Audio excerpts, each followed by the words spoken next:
ஒரு கையில் வில்லும் மறு கையில் அம்பும், கோடிக்கணக்கான வைர வைடூரியங்கள், தங்க ஆபரணங்களில் ஸ்ரீ பாலராமர். கண் திறந்து பார்த்த பாலராமர்.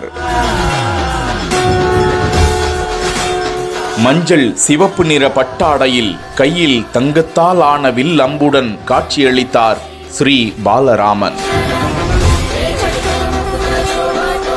சிறப்பான அலங்காரத்துடன் வண்ண வண்ண மலர் மாலைகள் அணிவிக்கப்பட்டு, தங்க நகைகள் அணிவிக்கப்பட்டு பிரதிஷ்டை விழாவில் பாலராமர் கண்கொள்ளா காட்சி தருகிறார்.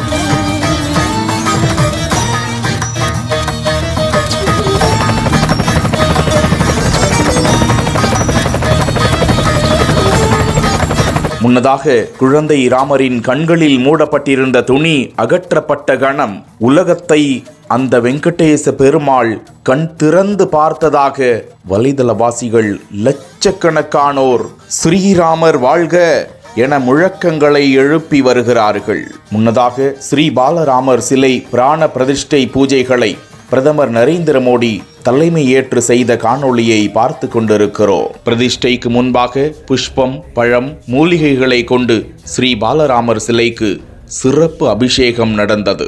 கோயில் முற்றம் 81 கலச மூலிகை நீரால் தூய்மைப்படுத்தப்பட்டது. பல்வேறு புனித ஸ்தலங்களில் இருந்து கொண்டு வரப்பட்ட 125 கலச புனித நீர் சிலை மீது ஊற்றப்பட்டு மகா பூஜைக்கு தயாரானார் ஸ்ரீ பாலராமர். அத்தனை பூஜை நிகழ்வின் நிறைவாக தெய்வீக ஆற்றல் பிராணன் சிலைக்கு மாற்றப்பட்டது.